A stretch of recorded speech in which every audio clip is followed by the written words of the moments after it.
Oh, lads, I'm so excited to do this episode. Championship contenders for 2025. Now, lads, this is the exciting thing about Formula 1 2025 season coming up.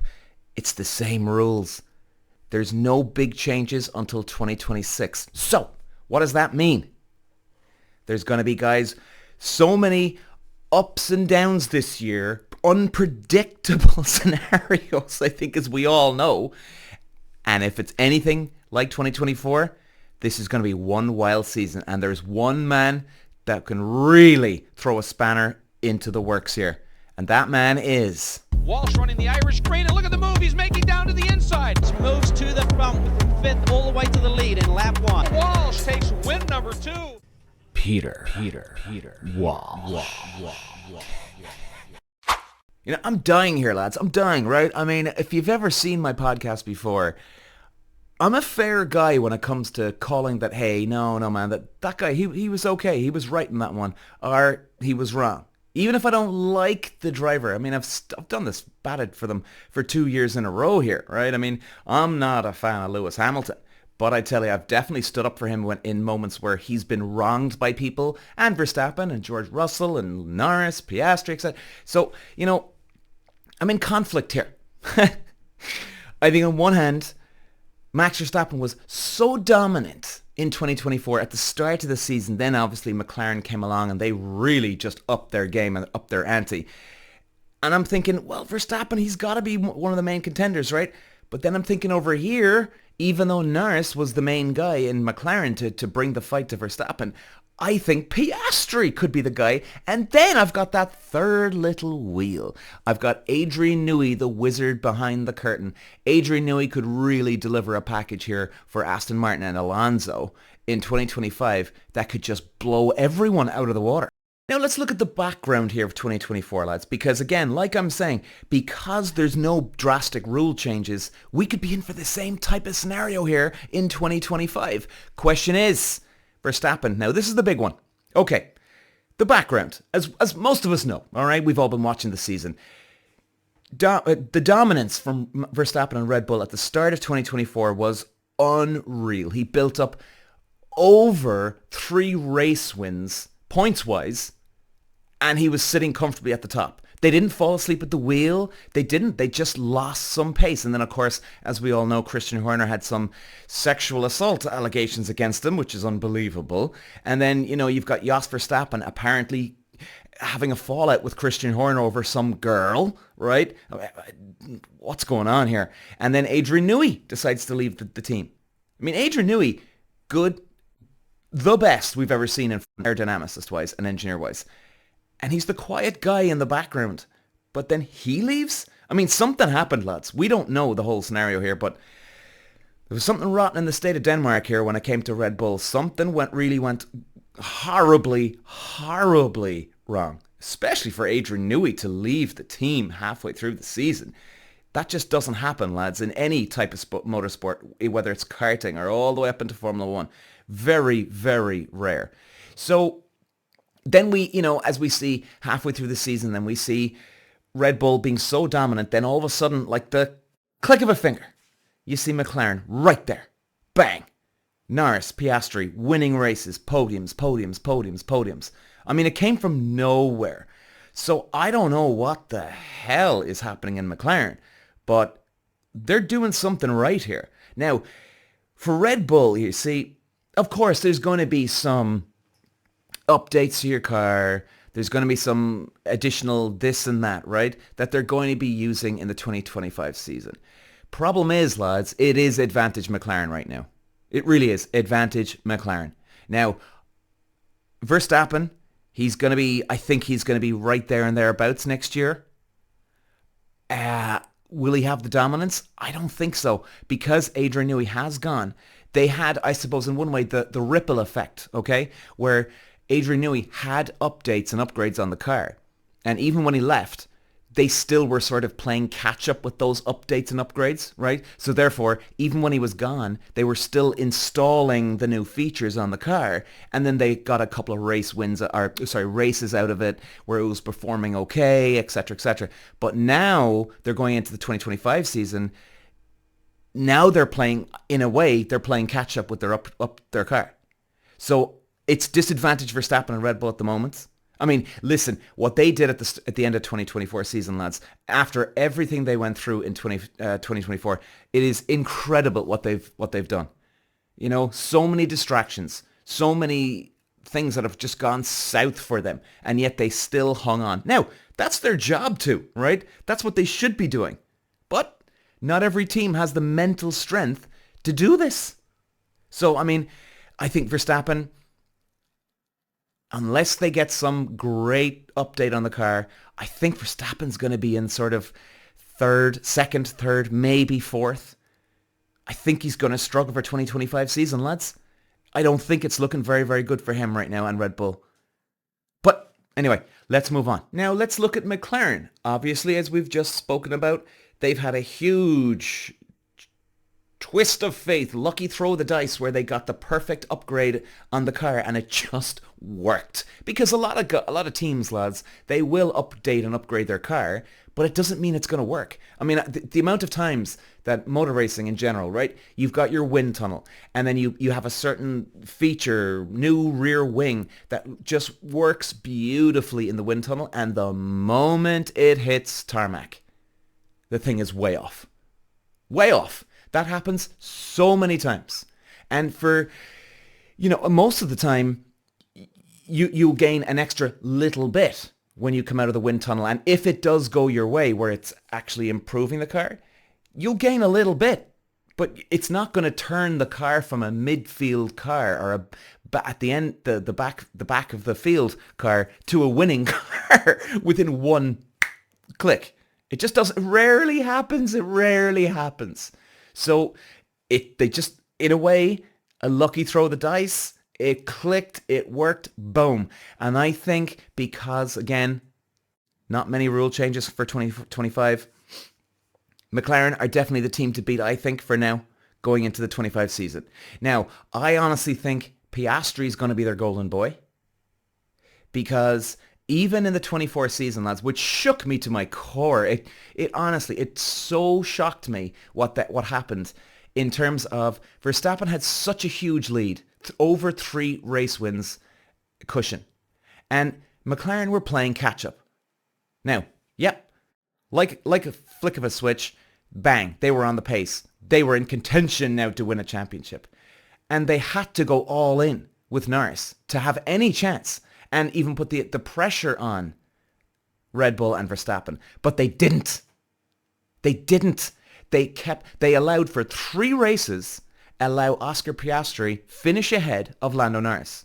And believe me, lads, I know the racing world, and if you're that far behind with the guy in ahead has got 3 points, 3 race wins ahead, believe you me, the team will drop everything they're doing, and that you have to adapt, change your game plan here and the strategy. Go, right, lads, okay, whoa.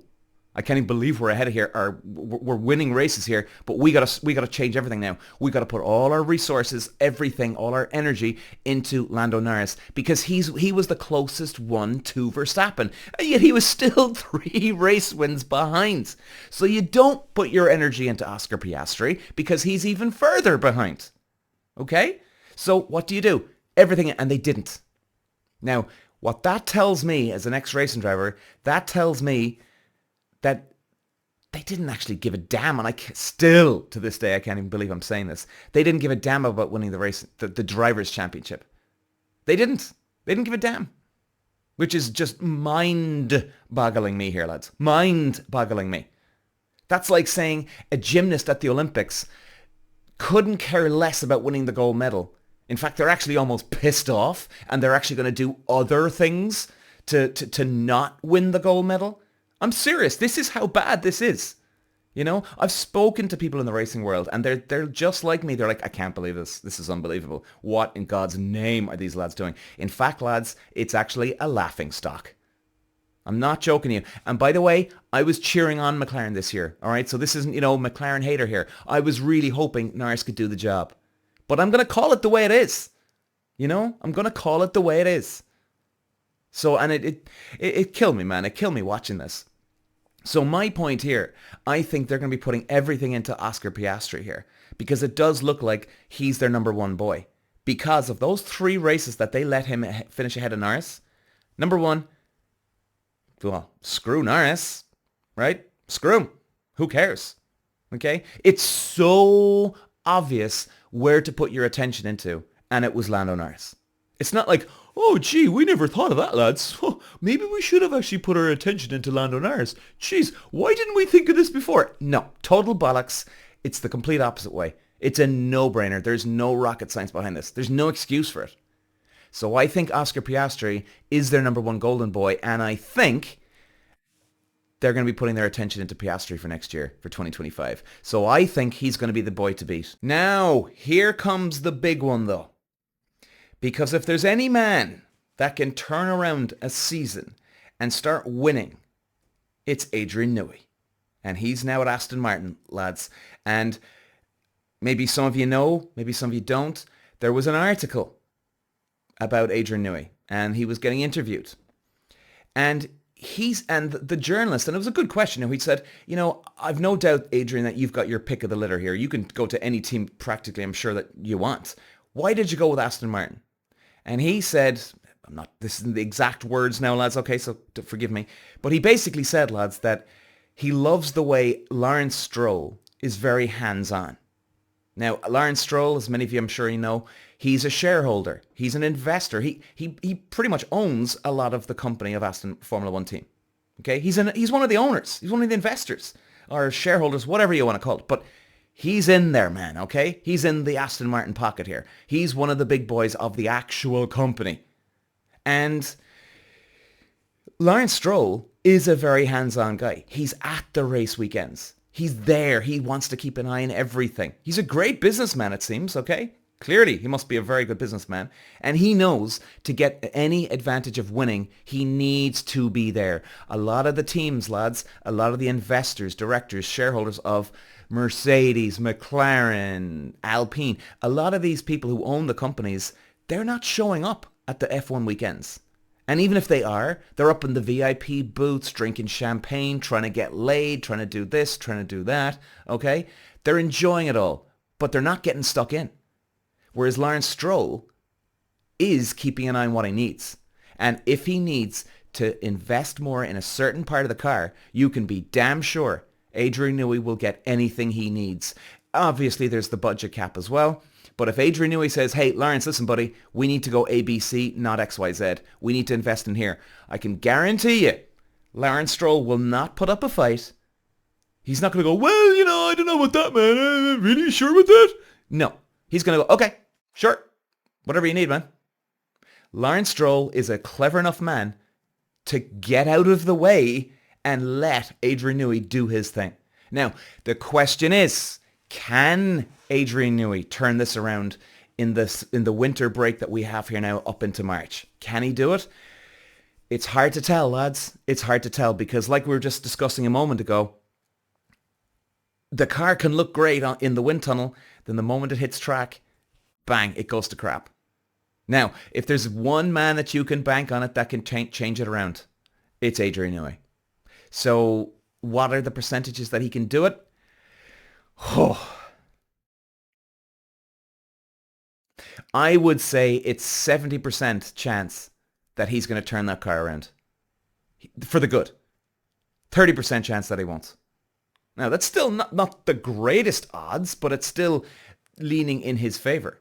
So I would say if Adrian Newey, he may take 3 races to sort of figure out, okay, lads, right, I'm going to try ABC on this first 2 rounds here, and then he'll have a backup plan. Okay, if ABC doesn't work, we've got EFG or HIJ. So Adrian Newey knows that he'll need to adapt quickly if the car's not working. But he'll have game plans. He'll have a strategy in mind here. So if it doesn't work for the first 2 races, bang. Chances are this guy, he's got the balls, the brains. He'll just completely turn the car around and try something else, and it could probably start to end up winning. Only question is, how different is the car to what sort of setup Adrian Newey would go for? And if he gets this right, lads, Fernando Alonso, I think, could be champion for 2025. Okay, and last but certainly not least, we've got Hamilton going to Ferrari, and he's teaming up with Leclerc. Now, how's this going to unfold? Is Hamilton a genius? Did he see something that others didn't, and that's why he decided to join up with Ferrari? No, he didn't. Okay, listen, lads. Like, first of all, if Hamilton had any insight, well, he'd have to be at the Ferrari team factory to be checking up on the car and what kind of updates they've got coming, etc., etc. Unless the FIA have turned around and are actually giving Hamilton all these inside tips to, hey, by the way, Lewis, for 25 season and 26 season, we're going to be angling the updates and the rule changes towards this way of the car, which, by the way, is really going to suit Ferrari. Now, unless the FIA are slipping secrets to Hamilton, well then, that will be the only insight he's given. Or, if Ferrari are slipping secrets to Hamilton, which, no they wouldn't, they might say, listen, we've got this coming and that coming and we're going to be championship contenders. Yeah, maybe. But they're not going to be given the insights, lads, all right? They're not going to be giving them the whole book here to be in studying and inspecting. No, not at all, okay? So I don't think that that's happening here. Now, in fairness, Hamilton said, you know what? He's coming to the end of his career, really, and maybe just change things up. And he did say, and actually I do believe him, he did say that it's always a dream to race for Ferrari. What driver would not want to race for Ferrari? And I'm coming from an ex-racing driver's point of view, lads. I 100% believe him. Of course, I would have given my right arm to do it. Every racing driver in the world would give their right arm to drive for Ferrari at some point in their career. Unbelievable. I mean, if any team is Formula One, it's Ferrari. Not McLaren, not Williams, not Mercedes. It's bloody Ferrari, lads. They are Formula One. So, yeah. Now, I don't think Hamilton's going to get the attention. The last time that... Now, sorry, let me go back half a step here, lads. A lot of the times, a team will put a lot of their attention into one driver in a year. Okay? This is not I think this. This is a fact. I know this because I've been here, done that, worn the t-shirt. Where at one driver will get a lot of the attention and the other guy will just sort of get the scraps. This happens a lot. With Ferrari, this has not happened since Michael Schumacher days. And that was with John Todt as the team principal. Now we don't have Todt anymore. So, I think even when Sebastian Vettel went from Red Bull, he won 4 World Championship titles. And then he went from that to he won some races, but it was always himself and Raikkonen neck and neck. And, they both had the attention in the car. Ferrari are the top dog here, not the driver. So I personally don't think, and I could be wrong, I don't think they're going to be putting all their attention into Hamilton. I think they're going to give Hamilton and Leclerc the same amount of attention, just like the last couple of years that they've done at Ferrari for all their other drivers. So I don't think there's going to be advantage Hamilton here. I think the only question is, can they have a chance to win the 25 World Championship? Of course they can. They've been we've seen them there and thereabouts. In 2024 season, they've done well. They have a couple of race wins, poles, etc. So if they can get something on their car that's going to work, just like McLaren did this year, right? One throw of the dice and one upgrade, bang, clicked everything into place. If they can get that one, and lads, all they need is 0.5%. We're not talking a huge amount here. They just need to get a little bit more consistency. And if they can get that consistency, I think you could see Hamilton and Leclerc fighting for the World Championship. So I certainly would not rule them out. This is going to be a roller coaster of a year, lads, I think. So let's wrap this up, lads. So we're done for the day here. And obviously we're going to be back with a lot more Formula One talk as the weeks and months and days go through here when we get certain new news bits. So we're certainly not over. We're going to be getting the pre-build-up, warm-up of 2025 season. I think it's going to be an incredible year. Because a lot of the times, lads, when the rules don't change, you're getting the teams that were struggling in a certain year, now they're getting to know the car, right? And because there's not huge changes, they're still staying on the same level field. Do you know what I mean? So nothing is changing too much where it's going to completely make a car unpredictable. So the teams that are struggling are going to be able to play catch up here. So I think it's going to be a real roller coaster of a season, lads. I think it's going to be one for the ages. 2024 was an incredible season. 2025, I've no doubt is going to be one hell of a whirlwind. But lads, we're certainly not over here. We're going to be back with a lot more F1. Thanks for watching. Walsh running the Irish screen, and look at the move he's making down to the inside. Moves to the front from 5th all the way to the lead in lap 1. Walsh takes win number 2. Peter Walsh.